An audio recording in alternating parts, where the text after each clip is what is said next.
आप सभी का मेन्स आंसर राइटिंग प्रोग्राम में हार्दिक स्वागत है। आज हम भारतीय संविधान से जुड़े 3 प्रश्न करेंगे, जिनमें पहला प्रश्न आप लोगों के सामने है। पहला प्रश्न क्या है, प्रश्न पढ़िएगा। पहला प्रश्न है आपके सामने कि न्यायिक सक्रियतावाद, क्या बोल रहा है, न्यायिक सक्रियतावाद की व्याख्या कीजिए तथा भारत में कार्यपालिका एवं न्यायपालिका के पारस्परिक संबंधों पर इसके प्रभाव का मूल्यांकन कीजिए। आपको सबसे पहले टर्म में क्या बताना है, न्याय सक्रियतावाद के बारे में। उसके बाद आपको ये बताना है कि कार्यपालिका और न्यायपालिका में किस तरीके से मतभेद होता है और किस तरीके से इनके प्रभाव उत्पन्न होते या परिणाम उत्पन्न होते। ठीक है, अब यहाँ पर सबसे पहले हम क्या करेंगे, न्यायिक सक्रियतावाद की व्याख्या करेंगे। जैसे कि अगर यहाँ पर मैंने आपको बढ़िया से मॉडल पूरा तैयार कर दिया है, यहाँ पर आप ध्यान से पढ़ेंगे तो आपको अच्छे समझ में आएगा। न्यायपालिका द्वारा, ध्यान से, कार्यपालिका व विधायिका के कार्यों में हस्तक्षेप किया जाए तो इसे ही क्या कहा जाता है, न्यायिक सक्रियता कहा जाता है। एक लाइन में हमको थोड़े शब्द बचाते हुए भी चलने, तो यहाँ पर एक लाइन में हमने क्या कह दिया कि न्यायपालिका द्वारा कार्यपालिका और विधायिका के कार्यों में हस्तक्षेप किया जाए तो ही इसको क्या कहेंगे, न्यायिक सक्रियता कहेंगे। न्यायपालिका का मूल कार्य सरकार के विभिन्न अंगों के मध्य विद्यमान विवादों का क्या करना होता है, समाधान करना होता है, और इसके द्वारा मूल अधिकारों की क्या की जाती है, रक्षा की जाती है। और संविधान की व्याख्या एवं संरक्षण न्यायपालिका का मूल काम है, मूल काम है। इसीलिए न्यायिक सक्रियतावाद की जो अवधारणा है वो कहां से उभर के आती है, न्यायपालिका के पास से। किसके संदर्भ में, कार्यपालिका और विधायिका, कार्यपालिका द्वारा किए जा रहे कार्य और विधायिका द्वारा बनाए जा रहे कानूनों के संदर्भ में। ठीक है, अब यहाँ पर आरंभिक रूप में न्यायपालिका के द्वारा मूल अधिकारों की संकीर्ण व्याख्या की गई। मतलब शुरुआती दौर में अगर हम देखें तो न्यायपालिका द्वारा मूल अधिकारों की, अगर आप सज्जन सिंह बात देखेंगे, गोलकनाथ देखेंगे, तो वहां पर मूल अधिकारों की क्या की गई थी, संकीर्ण व्याख्या की गई थी। परंतु वर्तमान में मूल अधिकारों को उदारवादी व्याख्या की जा रही है। ठीक है, न्याय सक्रियता जुड़ा तो सारा मूल अधिकार से ही है। ठीक है, मूल अधिकारों का हनन होता है किसकी वजह से, या तो कानून की वजह से या कार्यों की वजह से। वो कानून जो विधायिका बनाती है और उनके अनुसार कार्यपालिका जो काम करती है। ठीक है, तो ये जो उदारवादी व्याख्या अब की जा रही है, इससे व्यक्ति की स्वतंत्रता एवं जीवन के अधिकार को एक दूसरे का पूरक माना गया, और जीवन के अधिकार में आजीविका, शिक्षा, गोपनीयता जैसे अधिकार भी शामिल किए गए। आरंभ में संसद के द्वारा सामाजिक न्याय के आदर्शों को प्राप्त करने का प्रयत्न किया गया। उसके लिए कई कानून बदले, जैसे संपत्ति के अधिकार को बदला, प्रथम संविधान संशोधन हुआ, 9वीं अनुसूची जोड़ी गई, ये सब। लेकिन उतना डिटेल में नहीं जाना, तो हम सीधे एक लाइन में कि शुरुआत में संसद के द्वारा सामाजिक न्याय के आदर्शों को प्राप्त करने का प्रयत्न किया गया, जिसके लिए संसद ने संविधान में अनेक संशोधन किए। न्यायपालिका के द्वारा ही इन संशोधनों का सम्मान भी किया गया एवं इनकी न्यायिक परीक्षण नहीं किया गया।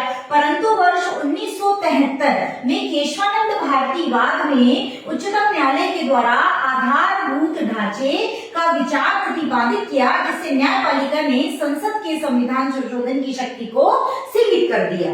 तो न्यायपालिका जब कार्यपालिका के कार्यों में हस्तक्षेप करने लगे, विधायिका के कार्यों में हस्तक्षेप करने लगे, तो वही क्या कहलाती है, न्याय सक्रियता। अब हम इसको सामान्य तरीके से भी लिख सकते थे, लेकिन हमारा प्रश्न अट्रैक्टिव लगे, इसके लिए हमने इसकी पूरी सलीके से क्या कर दी, व्याख्या कर दी। अब इसको आप और अपने शब्दों में जोड़ तोड़ के, इसको कम शब्दों में भी आप इसको तैयार कर सकते हैं। ठीक है, इसके बाद इसके आगे क्या कह दिया, अब कहा गया कि संसद मूल ढांचे का संशोधन नहीं कर सकती है तथा मूलभूत ढांचे का निर्धारण किसके द्वारा किया जाएगा, न्यायपालिका के द्वारा किया जाएगा। ठीक है, इसके बाद अगला पैरा शुरू करके वर्ष 1980 के दशक में न्यायपालिका के द्वारा जनहित याचिका का भी प्रतिपादन किया गया।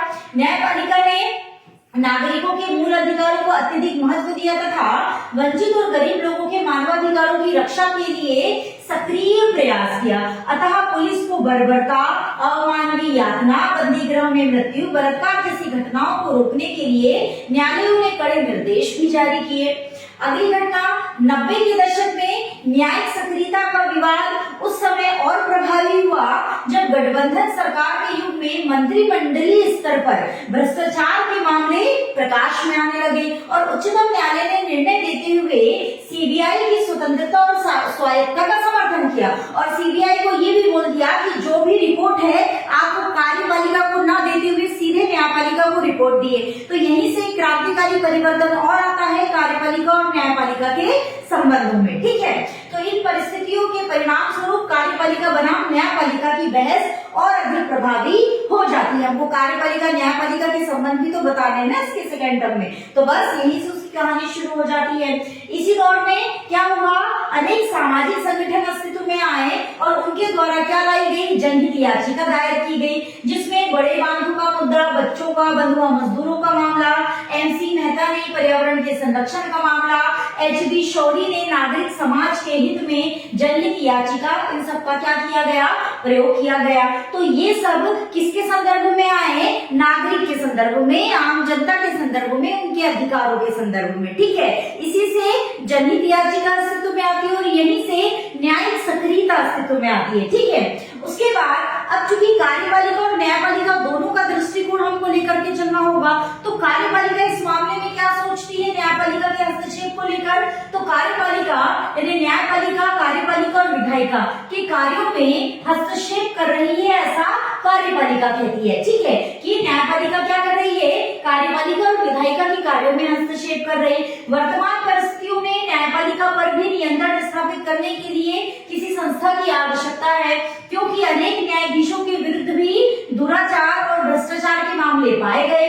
लोकतंत्र में सरकार के किसी भी अंग को अनियंत्रित शक्ति प्रदान नहीं की जा सकती है, क्योंकि संविधान में शासन के प्रत्येक अंगों पर प्रतिबंध है। ठीक है, तो ये बात कौन कह रहा है, कार्यपालिका कह रही कि हम एक को भी प्रायोरिटी नहीं दे सकते, एक को असीमित शक्ति नहीं दे सकते। कार्यपालिका की नजर में यह है कि न्यायपालिका के पास असीमित शक्ति हो गई है, जिसकी वजह से वह कार्यपालिका और विधायिका पर अंकुश लगाती है।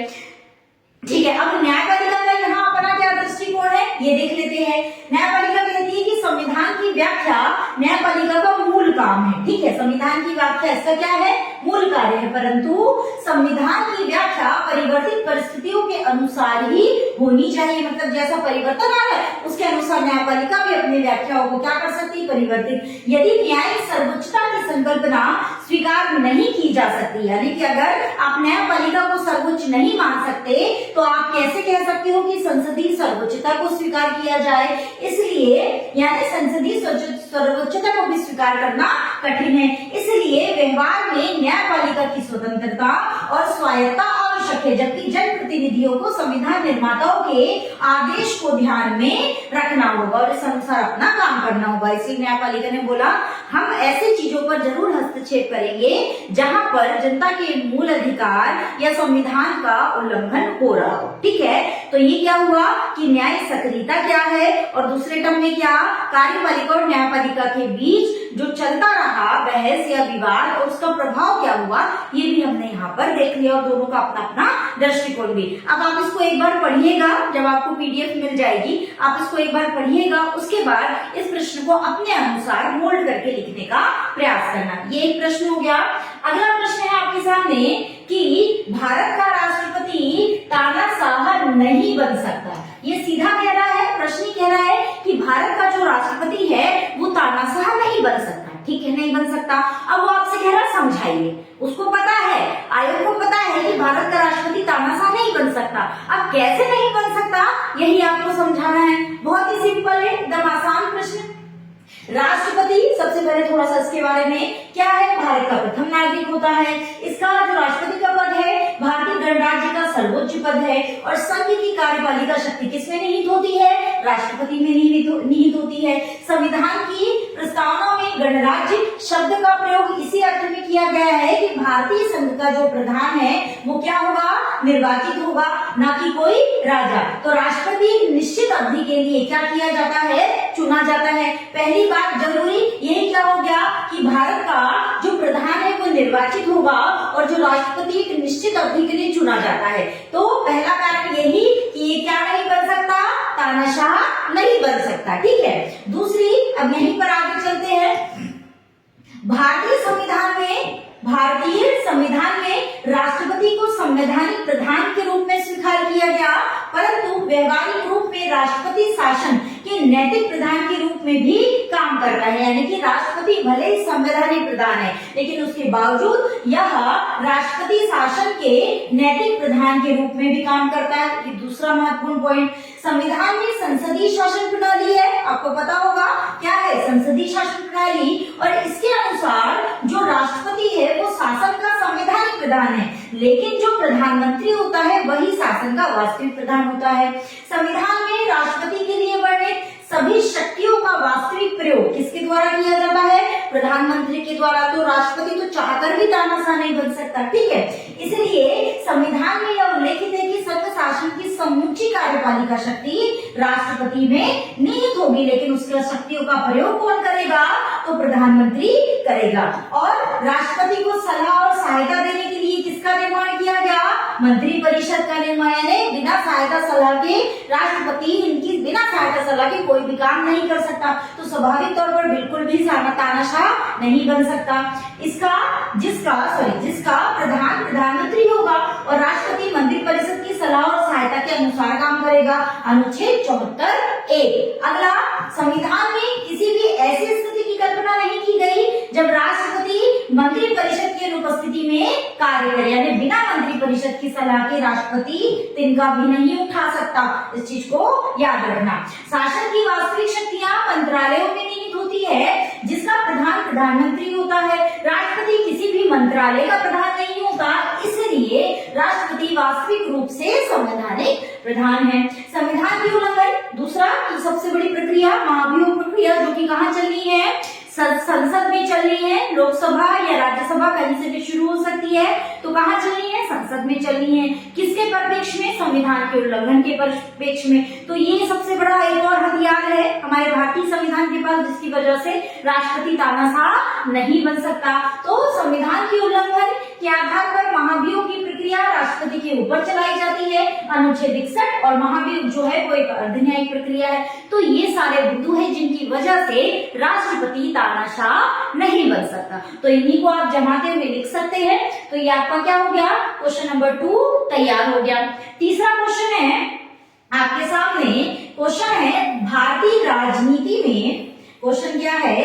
भारतीय राजनीति में प्रमुख दबाव समूहों की क्या करना है? आपको पहचान करना है, और भारत की राजनीति में इनकी भूमिका का परीक्षण करना है। तो सबसे पहले थोड़ी सी बात किसके बारे में करेंगे हम लोग? दबाव समूह के बारे में, ठीक है। दबाव समूह वह समूह है जो अपने हितों की पूर्ति के लिए सरकार पर क्या करते हैं? दबाव डालते हैं, और कभी भी सरकार में सम्मिलित नहीं होते।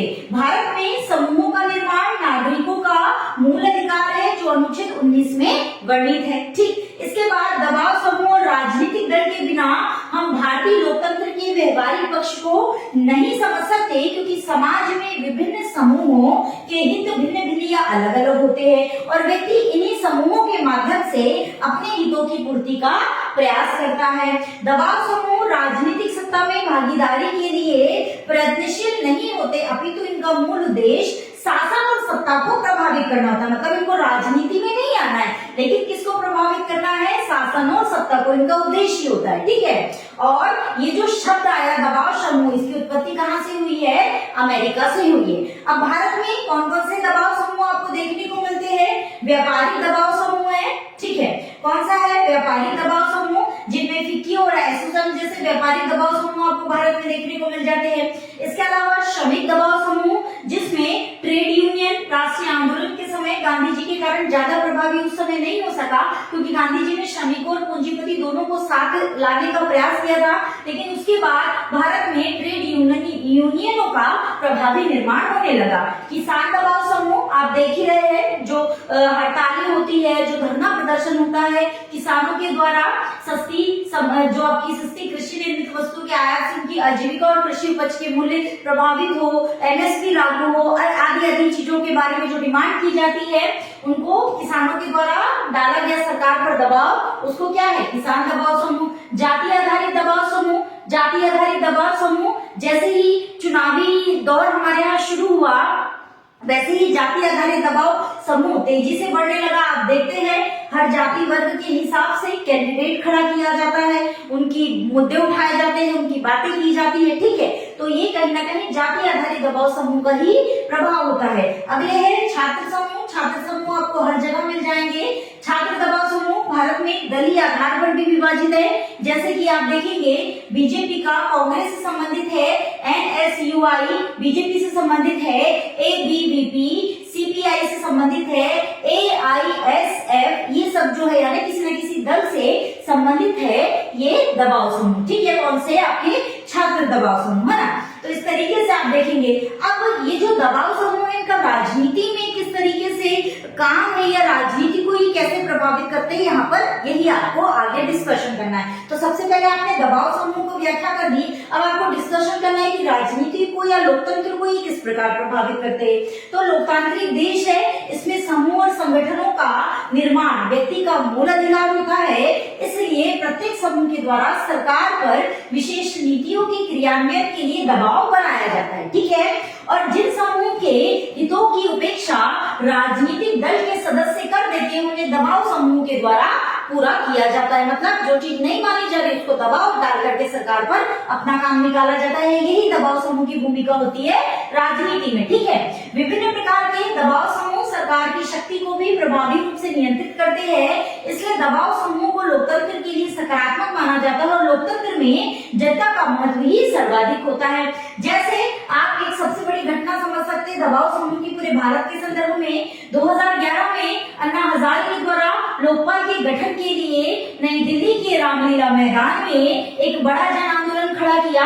यहाँ पर आप जो किसानों का अभी हुआ बिल को बदलने के लिए जो बिल लेके आई थी सरकार जिसमें किसानों के हित प्रभावित हो रहे थे उसको भी यहाँ पर थोड़ा सा 2 लाइन में ऐड कर सकते हो तो और प्रभावी हो जाएगा। उधर सरकार को आखिर अपना बिल वापस लेना पड़ा था, ठीक है। तो आंदोलन इन्होंने खड़ा किया जिससे सरकार गिरने का खतरा उत्पन्न हो गया।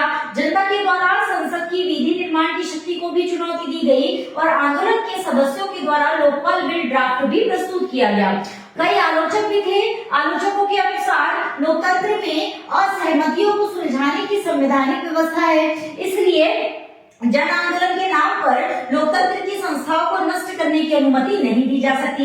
इसलिए दबाव समूह लोकतंत्र के कार्यकरण के लिए बड़ी चुनौती भी उत्पन्न कर सकते हैं। यानी एक तरफ ये हितों की रक्षा भी कर सकते हैं तो दूसरी तरफ ये अगर ज्यादा बढ़ जाए तो ये हमारे लिए यानी लोकतंत्र के लिए राजनीति के लिए चुनौती भी बन सकती है। भारत में आम जनता का दृष्टिकोण दबाव समूह के विरुद्ध प्रतीत होता है क्योंकि आम लोगों को यह लगता है कि दबाव समूह केवल व्यापारी घरानों के हितों को पूर्ण करने का ही प्रयत्न करते हैं। नीरा राडिया के द्वारा एक व्यवसायी घराने के पक्ष में लॉबिंग करने का प्रयत्न भी किया गया था। तो ये कुछ पॉइंट है जो इसके पक्ष विपक्ष दोनों को दर्शाते हैं। तो इस तरीके से अगर आप तीनों प्रश्नों का उत्तर इनको पहले आप पढ़ना, अच्छे से पढ़ना और उसके बाद इसको अपने तरीके से मोल्ड करने का, अपने तरीके से लिखने का प्रयास करना। ये सारे इंपॉर्टेंट पॉइंट है जो इन प्रश्नों में डलेंगे, ये मैंने आपको दे दी है। अब इसको कैसे लिखना है, किस तरीके से आपको एडजस्ट करना है, ये आप सोचिएगा। लिखने के बाद आप इनको ग्रुपों में भी डाल सकते हैं। इसके अलावा अब हम लोग कल मिलेंगे ऐसे ही अगले तीन प्रश्नों के साथ। तो आज के लिए बस इतना ही। क्लास को लाइक कर दीजिएगा, चैनल को सब्सक्राइब कर लो अगर अभी तक नहीं किए हो तो। डेली आपको इस प्रकार के वीडियो मिलेंगे और इसको थोड़ा शेयर भी कर दो ताकि और भी लोगों तक ये जानकारी पहुंच जाए। यह बिल्कुल निःशुल्क प्रोग्राम है जो आपके लिए चलाया गया है। आज के लिए बस इतना ही। नमस्कार।